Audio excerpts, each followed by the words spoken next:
What's something you miss the most from your childhood? Optimism. I miss living in complete ignorance before I learned about how politics truly works. Before I learned I probably have to work till I am 70 years old.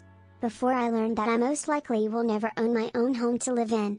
Before I learned how big corporations are responsible for global warming while simultaneously blaming us for it. The feeling of infinite time. The future was distant and your life was so uncluttered that the furthest out you could contemplate was maybe 2 weeks from your present moment.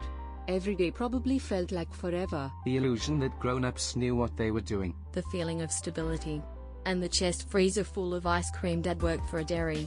Along with all the normal stuff, we were guinea pigs for novelties the public never saw. Lol. You're welcome.